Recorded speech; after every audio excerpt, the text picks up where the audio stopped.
apologize. Okay, so the first thing we want to talk about, we're looking for the hidden messages, maybe not so hidden messages within the scroll of Esther. And like I said, a disclaimer again is that there's so much to say, and I'm not saying these are the most important themes because maybe there are others, but these are some of the important themes. So if you want to talk about the irony of the Megillah and of the scroll, so what the first thing to think about is that the beginning of the story, chapter 1 and 2. What is chapter 1 and 2? Chapter 1 and 2 describes at great length the great party that Achashverosh had. And this man parties for 180 days. And after the 180 days for all his ministers, he has another party for 7 days. And the Megillah, the scroll, goes into great length in describing exactly the details of the party. And the point of the plot is just that Vashti, the queen, is sent away, probably killed, but it doesn't say that, but that's probably the implication. And then that leads the way that in chapter 2, Esther is chosen. So we understand why chapter 1 and chapter 2 are there. It's very important for the plot. But what's not so important is necessarily why the elaboration about the party. You could say very short, the king makes a party, he gets upset, forget about that. King gets upset at his wife, gets rid of his wife, he's looking for a new wife. I just solved the problem for you. I just said it in 3 sentences. Instead of writing many, many verses, it takes like 7, 8 minutes to read the first chapter. Meanwhile, everyone's hungry because we're fasting on Monday night.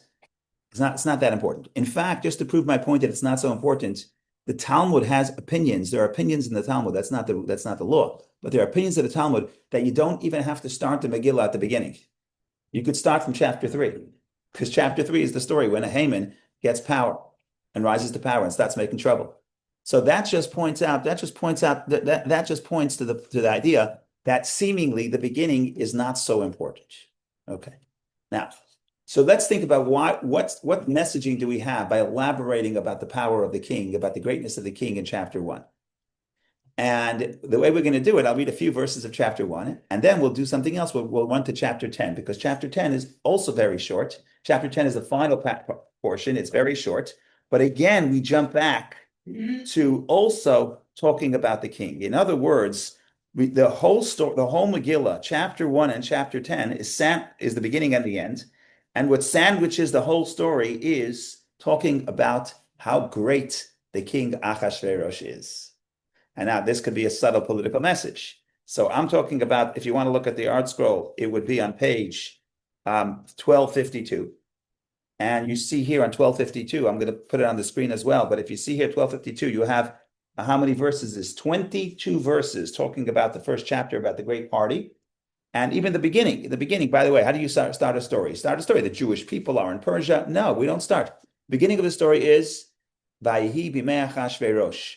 It came to pass in the days of Achashverosh. He was the Achashverosh who reigned from Hodu to Cush, 127 provinces. Beautiful. And then it talks about how great he is and how wealthy he is. Look at verse 4. When he showed the riches of his glorious kingdom and the splendor of his excellent majesty, many days, 180 days. And if you weren't sure how beautiful the party was, look at verse 6. There were spreads of white, fine cotton, and blue, embroidered with cords of linen and purple, on silver rods and marble columns, couches of gold and silver on a pavement of green, white shell, and I don't know what this word is, onyx marble. Now, oh, by the way, the cups weren't here. We have paper cups. No, their cups were different.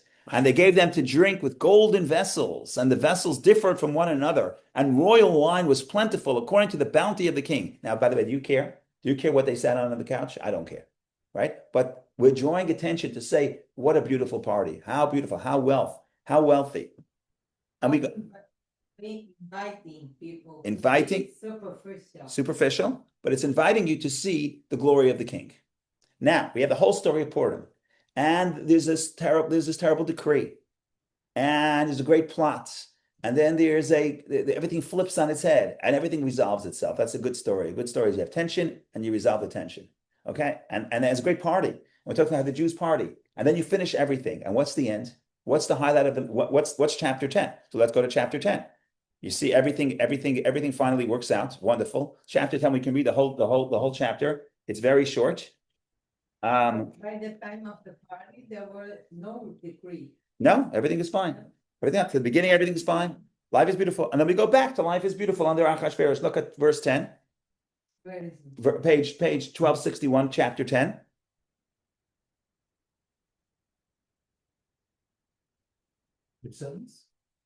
Chapter 10, verse 1, sentence 1.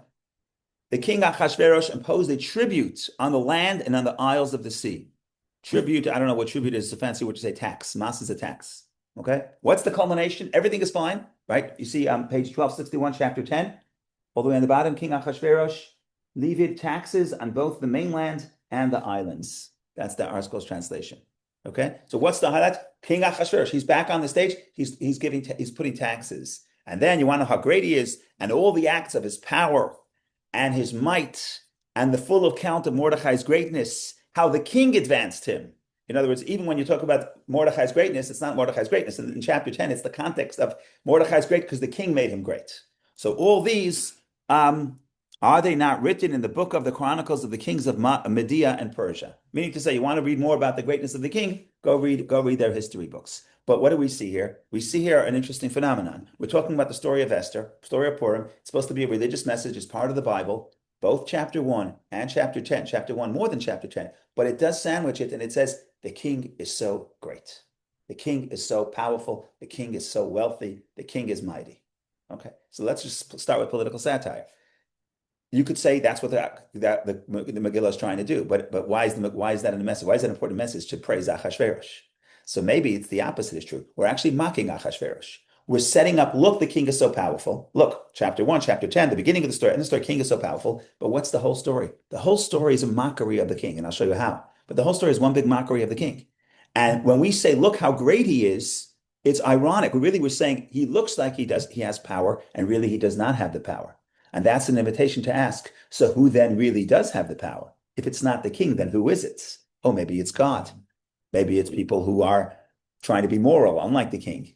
But you see what I'm trying to say. What I'm trying to say is the more you draw attention and say he's so powerful, and that's the beginning and the end, but the whole story emphasizes the opposite. Where does the whole story emphasize the opposite? There's nobody as weak as the king in this entire story. He doesn't do anything on his own initiative. You read the entire story. He always acts because someone told him to act. And it gets funny because the Talmud says this in funny ways. He's a fool. He gets rid of his wife because of his advisor, and he gets rid of his advisor because of his wife, his second wife, right? So, and everything, he wants to know what to do. He cannot make a move without somebody talking to him and someone whispering into his ear. And whatever they tell him, it's like the person who, he does what the last advisor tells him to do. It's like the last person who whispers in his ear, that's the person he does. So he's the weakest person. Of all the characters in the entire scroll, he's the weakest. And yet we set it up as, this is a story that we're going to tell you the greatness of the king. That's part of the message. We're making a mockery. The king thinks he's so great. The Persians think he's so great. Really, what you think on the surface is the most powerful person. The Megillah is inviting you to say the opposite is true. In fact, he's the weakest. And the fact he has no power. In fact, he has no power. In fact, he is just acted upon instead of making any decisions. So that's an example where the people writing the Megillah are doing so with an intention, but the intention is not one that they could say explicit, because they can't say the king is weak and the king is a fool. So instead you say, wow, he's so great. And then the entire story, you allude to the fact that he's actually weak. And then it's ironic. It's like a joke. And it's like inviting you to say, okay, so the king is not the powerful one. So who is the powerful one? Okay, go ahead, Dr. Tamarin, please. Rabbi, yeah. Is it possible that he simply is a descendant of a line of powerful people, and just like the second generation, third generation, not necessarily as strong as the guy who developed the business, and that's true in America as it is there. He simply was a weaker member of a generation that followed.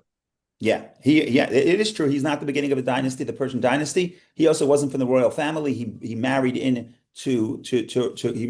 royalty. His wife was the descendant of the Babylonian king. So that's already details. But you're right. Yes, he's not the most powerful person. But how do you say that to a king? How do you say you're actually not that powerful? One way to do it is by irony and talk about how powerful he is, but set it up in a way that the contrast, at the beginning and the end, you say he's so great, he's so great, he's so great. But then the body of the story, if you really stop to think about it, which the king doesn't, because what happens is they love flattery. So you say you're a great guy, they stop listening. But then you start listening to the subtle message and you say the king makes no decisions on his own. Zero. He's acted upon all the time. He's weaker than anybody else in the story. So you're right. He is weaker, but the question is, how do you say it? So this is just this is just a demonstration of the idea that what the messaging of the Megillah usually is subtle. And sometimes it's the opposite of what it's saying, because it seems to be saying the king is so powerful, and what's the happily ever after, right? You finish the story, what's the happily ever after? Usually we say, I would hope the Jews lived happily ever after. That's not what it says. And Achashverosh lived happily ever after. It's almost like positions it. It's a story about the greatness of the king.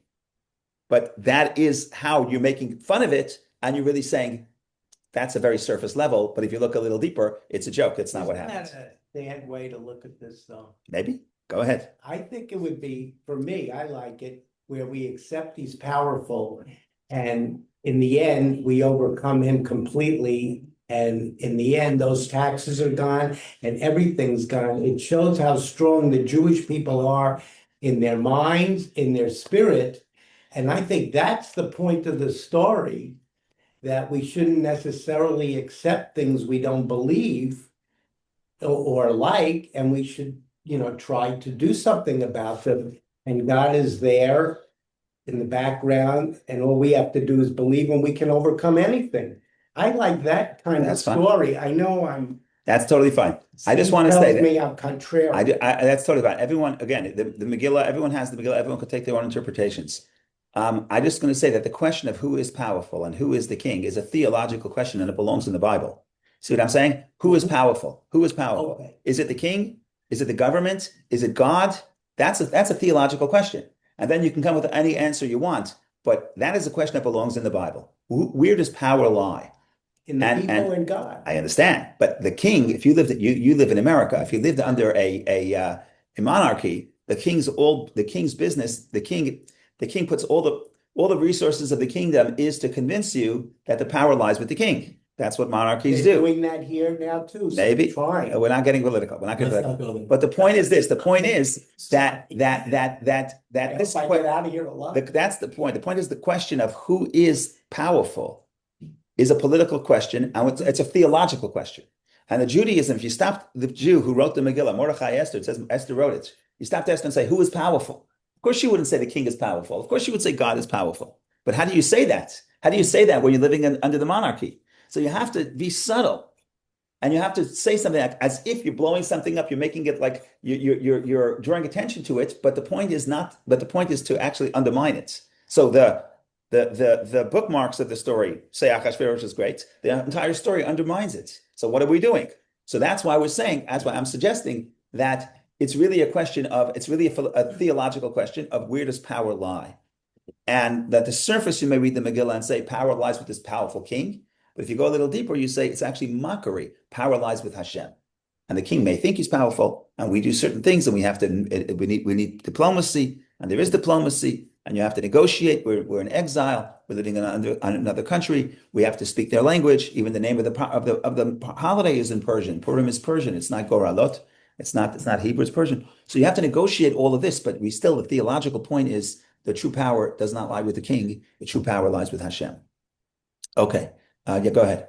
But isn't the pushback to that this story is a tragedy? Because if Ahasuerus is conceived as a fool, right? Yeah. That we all have daughters, or some have daughters, that it would be tragic if my daughter was married to a man like Yes. that. And it's tragic, and Mordecai works for Ahasuerus. In a way, it's so Tragic. tragic I'd say it's complex. The point is this is a story of all the holidays. It's the only holiday that happens in exile, right? So the Talmud says, "Vayihi b'mei Achashverosh," and it was in the days of Achashverosh. The Talmud says, if you look through the entire Bible, whenever it says Vayihi, the word Vayihi always means, I'm sorry, Talmud changes that. In the beginning it says Vayihi, but then Talmud amends. Whenever it says Vayihi b'mei, it was in the days of, it means something bad is happening. Lashon Sarah. It's one of the ways you have to read the book. You have to read the Bible, and then you see patterns. And you see whenever a negative story is being introduced, it uses Vayihi b'mei.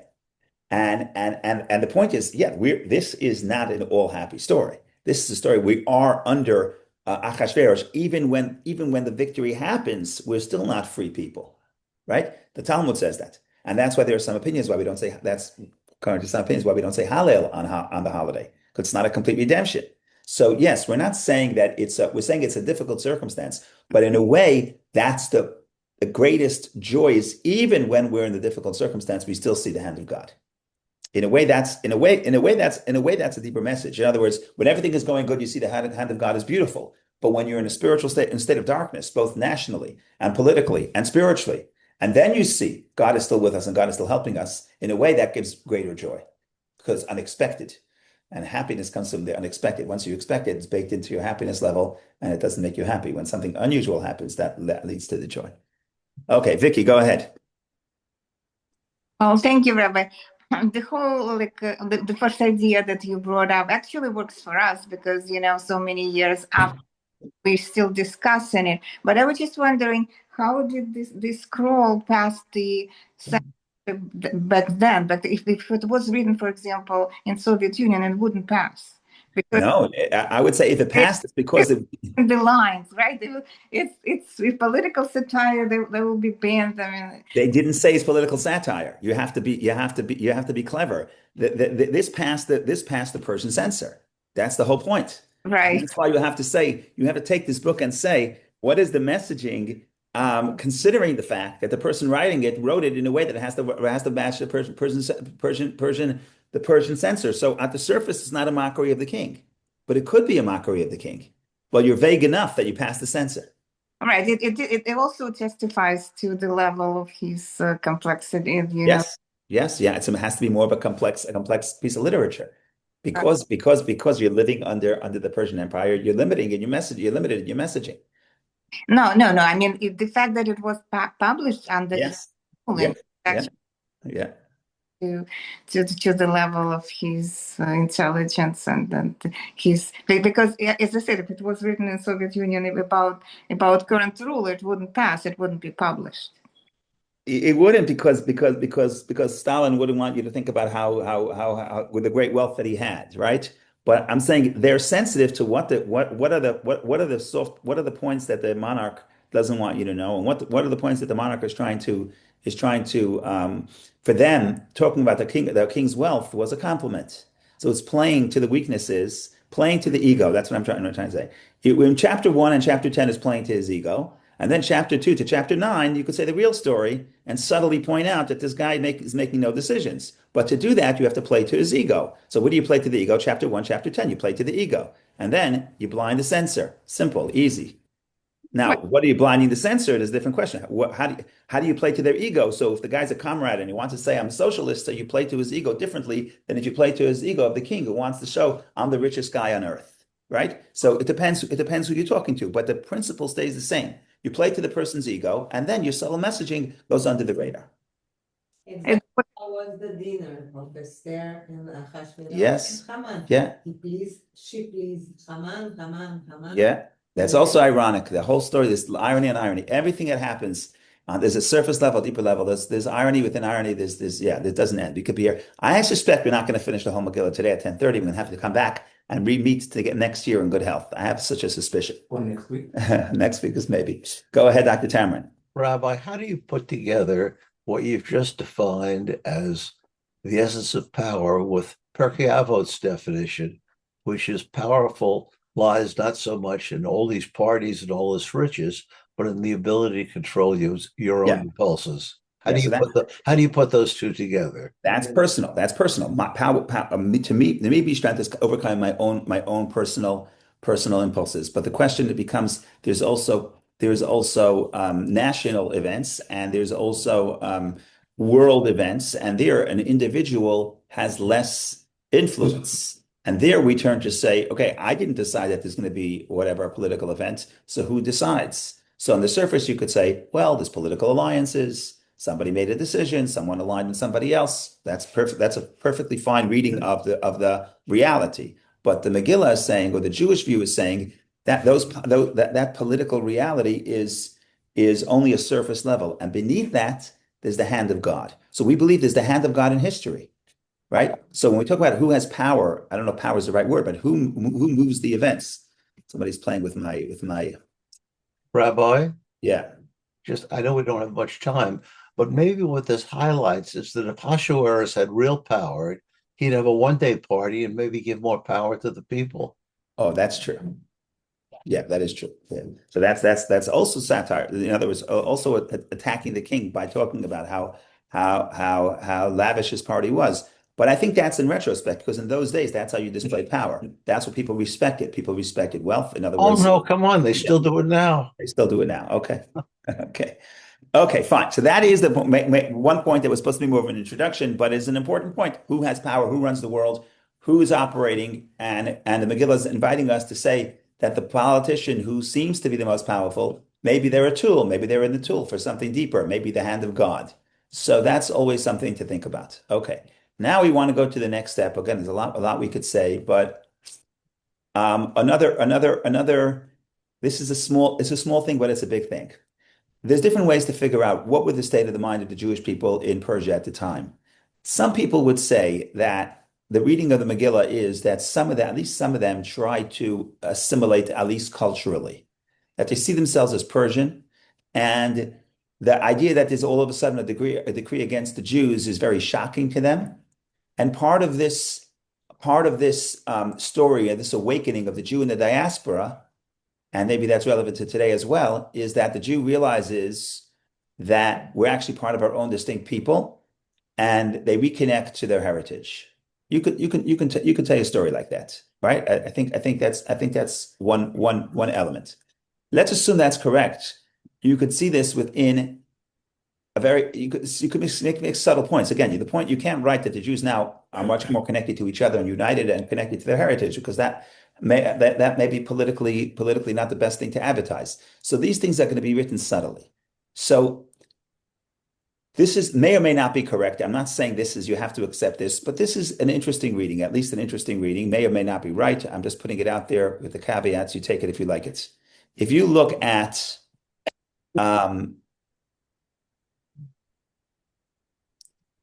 chapter 2, verse 5. If you look over here, it's going to be on page 1253, verse 5. We talk about after that, they got rid of the queen. Now we have to find a new queen. So now we introduce a new character. Who's the new character we introduced? First, Mordechai, a Jewish man. There was a Judean man, Ish Yehudi, a Judean man in the Shushan, the capital, whose name was Mordechai, the son of Yair, son of Shimi, son of Kish, a Benjaminite. This guy, now, who has been exiled from Jerusalem with the exile that was exiled with Yechaniah, king of Judah, which Nebuchadnezzar, king of Babylon, has exiled. This guy, Mordechai, we know exactly where he's from. First of all, we know he's a Judean man. Ish Yehudi is a Judean man. We know that he was in Judea. He himself was exiled by the Babylonian king with the king Yechaniah, which was the earlier exile. There were two exiles. First, Yechaniah was exiled, and then the Achashverosh and then Nebuchadnezzar appointed another king, Tzidkiah, who was loyal to him, and then the Tzidkiah rebelled against him, and then there was a second exile. The bottom line is we know exactly his lineage. Not only we know who he is, we know that he came from Judea. We also have to think about other guys. Yeah, we also know how many generations back he has a lineage. You see how many names we have, right? Mordechai, son of Yair, son of Shimi, son of Kish, a Benjaminite from the tribe of Benjamin. We have 5 generations. This guy is very much connected to his heritage. What's the name of the test? The DNA test, 22andMe.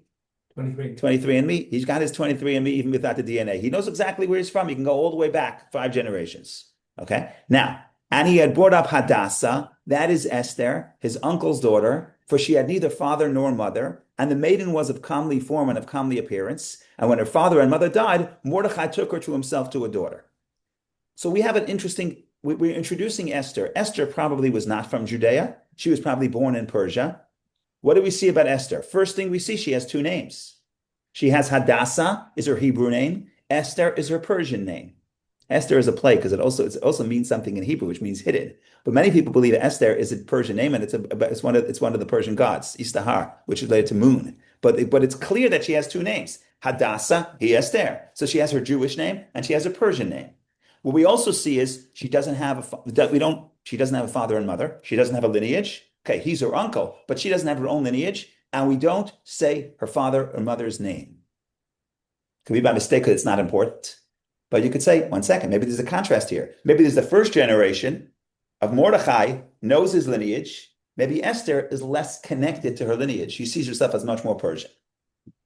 Now, maybe this is reading too much, but I'm just going to ask you to hold on for 1 second and go again to chapter 10. The end of chapter 9. Chapter 9, verse 29. Go ahead. Mordecai is also a Persian name. It's not a Jewish Maybe, name. maybe Mordechai, maybe even if so, it's clear he's a Judean man. It's clear we know where he's from, and Megillah itself doesn't tell you he has a double identity. So many scholars believe that Mordechai is Marduk is also a Persian name. Maybe yes, maybe no. It doesn't. I don't know enough to have an opinion one way or the other, but I would say it's clear that with Esther, the Megillah is telling you she's got a Hebrew name, she's got a Persian name. Mordechai, even if it's true, the Megillah is not emphasizing it. There's 2 points. There's what actually happened, which is important, and there's what the story is trying to tell you, which is also important. So, okay, let's go to chapter 9, all the way at the end. This is the end of the story. Right before we get to this is the real end of the story. Before we get to the satire, 10 is just making fun of the king, but the real end of the story is chapter 9, verse 29. Then, we took. Oh, what are they going to say now? Tell me what you want to say. Daughter of Avichail. One second. Okay, let's just read it. Now Queen Esther, the daughter of Avichail, and Mordechai the Jew wrote down all the acts of power to confirm the second Purim letter, basically to celebrate the Purim, and that's 3031, and they established the holiday of Purim. Okay, so Devorah points out, sees exactly what I wanted to say. All of a sudden, chapter 9, verse 29, all the way at the end, we remember, oh yeah, she does have a mother, and her mother does have a name. Now, we knew this all along. Why didn't you write her mother's name in chapter 2? It would cost you so much ink. Instead of saying her mother and father died, say Esther, daughter of Avichail. Why wait? Why wait till the end? Maybe that's the point. Maybe at the end of the story, the Jews, Esther, just a symbol of that generation of Jews, they get in touch with their parents, with their heritage. Because the whole idea, because it goes through the mother, But part of this is that's the whole idea. If you think about what are the holidays of what are the mitzvahs of Purim? To send gifts of food and to give charity to the poor more than usual. So these 2 mitzvahs are very unusual mitzvah. But what they're really doing is trying to make a meal. But that's the festive meals for every holiday. This is beyond the regular holiday.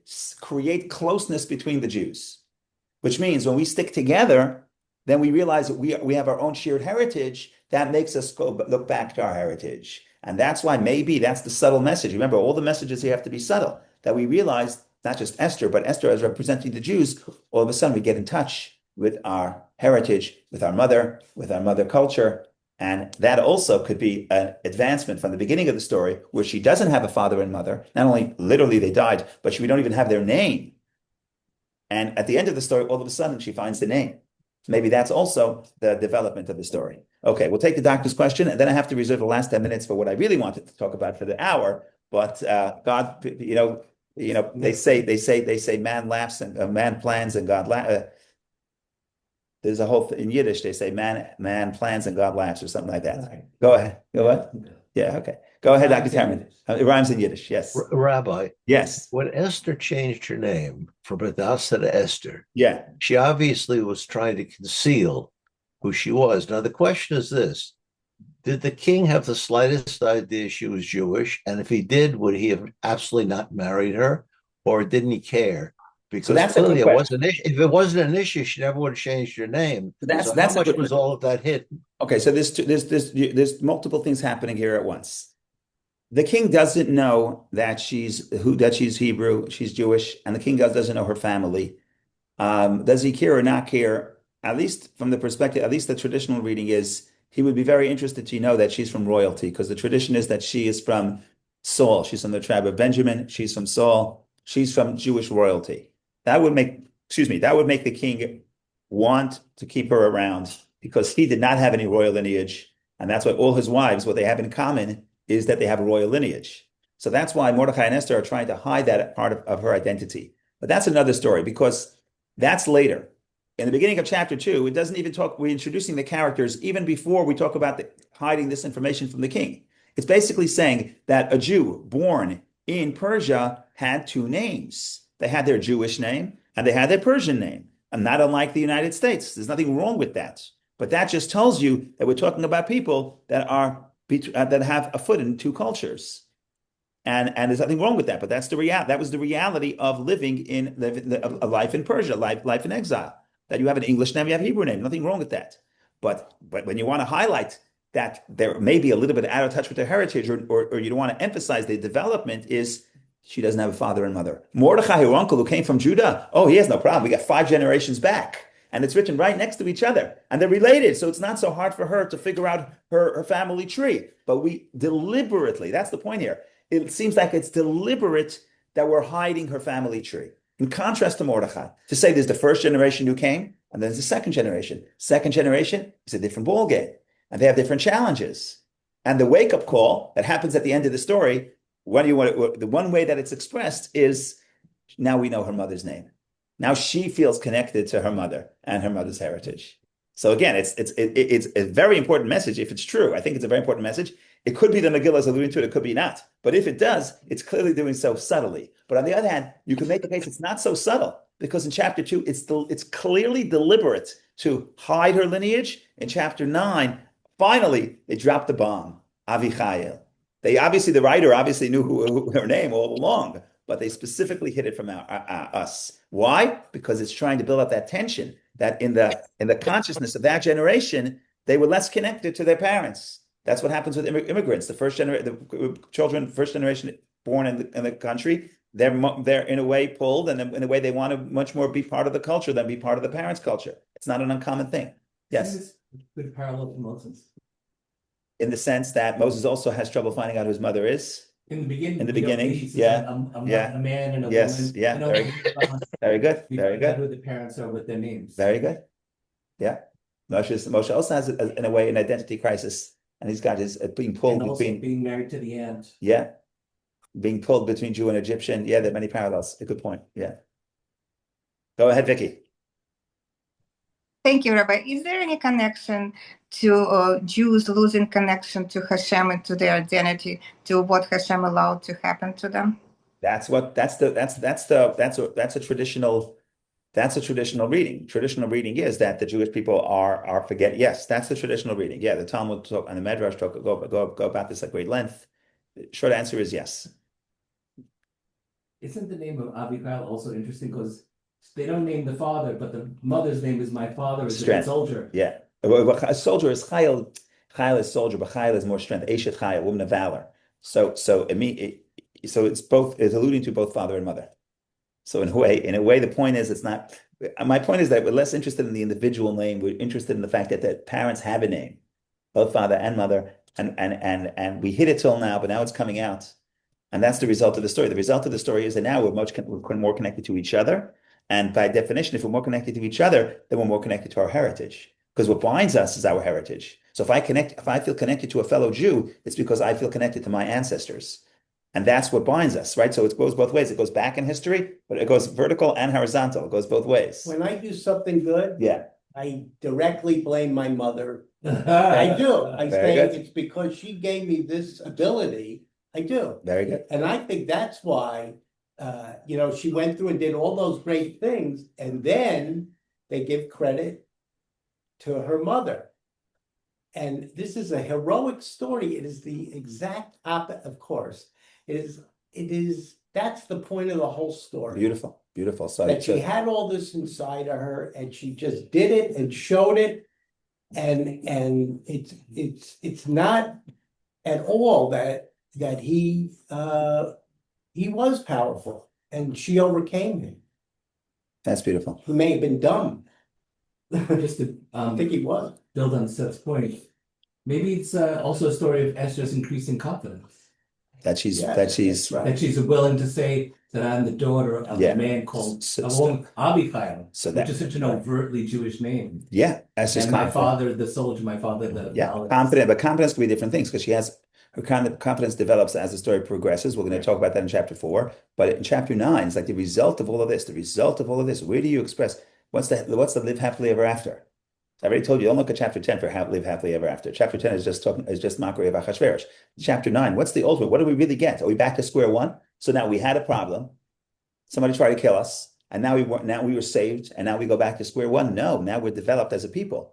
That whole generation developed as a people. How do you express it? One little word, but that word is important because that word is in contrast to the fact that the word was hidden before, and that's the whole idea of Megillah, playing with what is hidden and what is revealed. That's how you convey information in the Megillah. So the culture, the development, the character development, not as an individual character, even though she too, but the character development of the entire generation of Jews in Persia is expressed in that one word. and it was concealed, and now it's revealed. That's how we give messaging. The way we can get good messaging in the Megillah is by hiding and revealing. And that's how you convey meaning. That's the theory. Maybe it's wrong, but that's the It's thesis. great for future generations. Yeah. To be able to. It's a story use for it us as a well. model 100%. 100%. for doing good stuff. 100%. Okay. Now we have 4 minutes left. So no more questions for the next 4 minutes. In 4 minutes, we could sit questions from here till Purim. Okay. So this is something I said in the past, but I think is super powerful. And everybody talks about this, but hopefully I can add a little bit of subtlety. So the question is the story is really bad, and then there's a turnaround. And part of the Megillah keeps emphasizing is v'nahafachu. The whole story, the purpose of the story of the Megillah, the beauty of the Megillah is that everything is turned upside down. Everything is transformed. Where the day that was supposed to be the day that the Jewish people will be killed is now the day that they're saved. It's not a different day. That same day, going back to the lottery, that same day is the day that was turned over. So where's the turning point? Where's the turning point of the story where everything goes from bad to good? So the conventional reading that the Talmud offered, well, the Talmud, no, it's not the Talmud, but it goes back to Germany, probably 700-800 years. The Maharil, he's a great German rabbi, and he writes, when you get to chapter 6, the reader of the Megillah is supposed to read louder, raise your voice. Why? In the quote, because chapter 6 is the beginning of the might of the miracle. What's chapter 6? Chapter 6, the king couldn't sleep. King couldn't sleep. What happened? He read the books, and it turns out that Mordechai saved the king. And then Haman comes in the morning. Haman comes and he says, what should we do? And basically you have this scene with the horse where Haman is pulling the horse and Mordechai is riding the horse, and Haman is saying, such shall be done to the man who the king wishes to honor. So we have a flip. Instead of Haman being the most powerful person in the kingdom and Haman decreeing that the Jews should be killed, and he's trying to kill the Jews. So instead of Haman being on top and Mordechai being on bottom, this is the scene where the flip happens. Nothing happened yet. It was just a one-time event. But that was a forerunner to what's going to happen in a minute, where Mordechai is up and Haman is down. So where's the switch? Chapter 6, that night the king couldn't sleep. And that's the custom, and I'm not negating that interpretation. That is an interpretation. That is where it was clear to see that there was a transformation in the story. Right? I think we can all agree. Now we're going to say, but if the whole purpose, but we also have to look for hidden transformations. So there's the actual turning point, but then there's also the hidden turning points. And then there are hidden turning points in the Megillah. And some people would say that chapter 4 is actually the hidden turning point, transformation within Esther. And the transformation within Esther is profound, and it has a relevance to every single person, and it goes to the heart of the lottery. It's everything. Chapter 4, really, according to some people, is the true inner drama. What happens chapter 4? So we could talk about chapter 4 literally for 1 hour at least, an easy hour. But we only have a minute. So I'll try to be brief. I'll try to go over maybe a minute or two, not much longer than that. What happens in chapter 4? Essentially what happens in chapter 4 is they hear about the decree. Mordechai tears his garments, and he tries to speak to Esther, tries to send him garments. You can't come to the palace with torn garments, so she sends him other garments. This whole back and forth with garments, which has very significant, but we're not going to get into it right now. And the bottom line is, he says, you got to go to the king and you have to speak to him and tell him to get rid of the decree. And she says, I can't go. It's too dangerous. If you go to the king without being called, you get killed. And I have not been called for 30 days. So then he gives her this messaging. And basically he tells her, we'll have to read it inside because it's super powerful. And basically he says words that actually move her. So they transform her. So obviously what he says is effective. So he said the right thing. You read in chapter 4, verse 13, 14. Thank you. Excuse me. Chapter 4, verse 13, 14. So basically it says, I can't go. So verse 13, and Mordechai ordered to reply to Esther, do not imagine to yourself that you will escape to the king's house from among all the Jews. For if you remain silent at this time, relief and rescue will arise for the Jews from elsewhere, and you and your father's household will perish. And who knows whether at a time like this, bad translation. Forget about this translation. Let's see what the article did. Maybe they did a better job.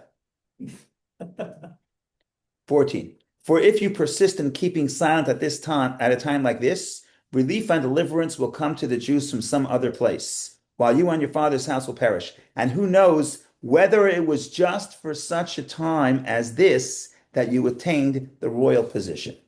He says, okay, if you're not, the Jews are going to be saved. If you don't step in, somebody else will save them. But then he says, who knows, maybe this whole ordeal, but she became a queen years ago. Maybe this is all for this moment. And as soon as she changes that, she's completely transformed, as we'll see in a second. But what is the point? The point here is that he is telling her that there's no chance. Now we're getting to the point of the holiday, because the point of the holiday is there's no chance. And lottery seems to be chance, but the whole point of the story is there is no chance. And he's telling her that unlike the Persians who believe in chance, he's saying there's purpose why you are at this moment in this position with these capabilities and with these abilities. And that's the turning point. When she realizes that, she ceases to be Persian culturally, and she becomes a Jew. That's the Judean perspective.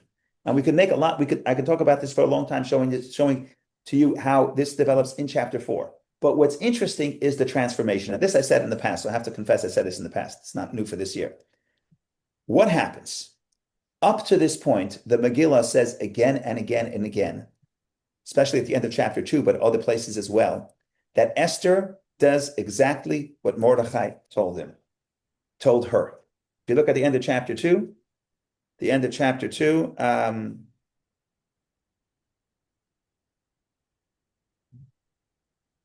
for example, chapter 2, verse 20, this is just one example, but it's other places. Verse 20, Ein Esther, what am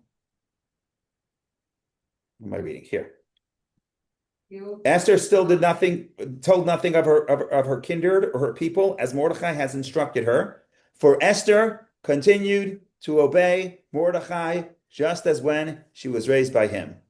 Okay? Esther continued to obey Mordechai. And it's other places where it says that Esther does, Esther does whatever Mordechai tells her to do. Look earlier on the page 1254, chapter 2, verse 10. For example, Esther had not told of her people or her kindred, for Mordechai had instructed her not to tell. Okay? Mordechai had instructed her. And there are other places. I just don't have time to find everything. Okay? What happened in chapter 4? Chapter 4, Mordechai tells her, go to the king. And he tells her this idea that who knows, maybe you are in this specific place for a specific reason. At that point, she's completely transformed. Up to that point, she takes no initiative whatsoever. At this point, she takes all the initiative. Not only she takes all the initiative, if you really think about it, she did Mordechai's plan. But the reality is she did no such thing. She made her own plan. And not only she made her own plan, but she deviated from Mordechai's plan. She did not go to the king and speak to him. She first made her party. She made her own plan. So she used her own initiative. And what was more interesting, where you see the transformation happens, if you look at the verse, it's everything flips on its head. Look at the example, for example, the final verse of this chapter, of chapter 4, which is the highlights of transformation. Chapter 4, verse 17. You ready? So Mordechai passed and did according to all that Esther had commanded him. Okay? Till now, Esther is doing everything that Mordechai commanded her. At this point of transformation, Mordechai does everything that has commanded him. So that is an internal transformation with the Esther. And the point is like this. If you realize that God placed you in this circumstance for this reason, let's say she takes Mordechai, you act correct. But not only that, then if God placed me here and not you, then it's because God wants to hear your idea. Then whose idea is better, Mordechai or Esther? Esther has a better idea. Because if Mordechai, you see what I'm saying? If God placed Mordechai there, then it's Mordechai's idea. So Mordechai tells Esther, do my plan, because God put you here for a reason. So what does she say? She says, if God put me here for a reason, then I get that. Now I'm going to take the reins, and I'm going to make the plan, and you're going to listen to my plan, and that's what happens. So it's actually empowering to realize that there's no chance, and there is providence. Hashem puts you there for a reason, and therefore you know the solution better than anybody else, because Hashem put you in this situation so you can act. So in other words, what I'm trying to say is two things. First of all, when she hears that, she's inspired. But number two, she's inspired and she takes the leadership. But really, so my point is, this is the transformation within Esther in chapter 4 that leads to the transformation in the story of chapter 6. But it also addresses the irony of the whole story, where the whole story, we talk about the holiday is Purim, the holiday is chance. And this story is only possible because Esther rejects chance and stops thinking like a Persian and starts thinking like a Jewess. That's the story in short. Go ahead, Seth.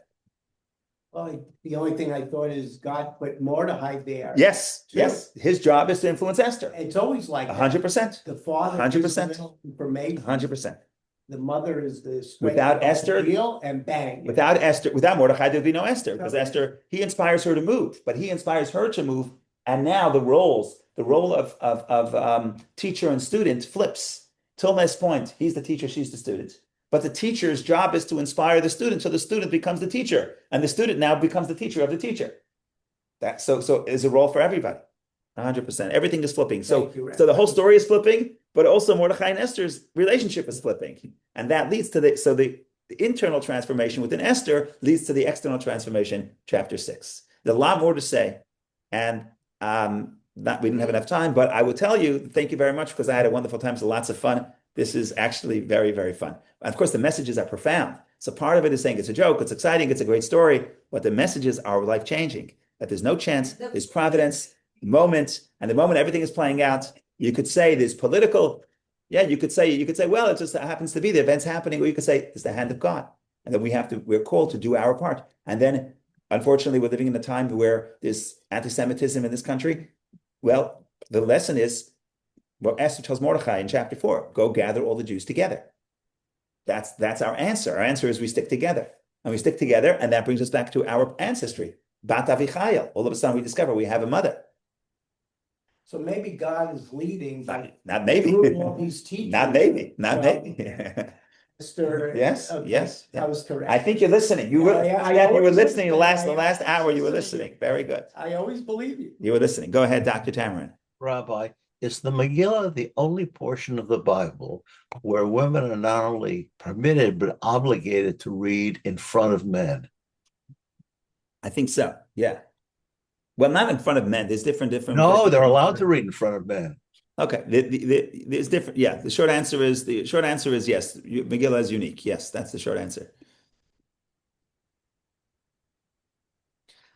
Okay. Great story. Great messaging. I hope all the women here are listening. Nobody wants to leave. You got to go prepare for Purim. Let's go. This is Women's Day. 100%. 100%. Megillat Esther. It's very interesting. All do the fast. Fast. So I want to talk about fast. Okay. This is too much fun. I'm going to say two things about fasting. First of all, I'm not going to talk about the fast, even though I want to. I want to say something about drinking parties. The Megillah is full of drinking parties. Mishteh, which is a drinking party. All they did is drink. Chapter 1, the whole thing is a party. Chapter 2 is a party. Let me put it to you this way. Nothing significant in the Megillah happens without a party.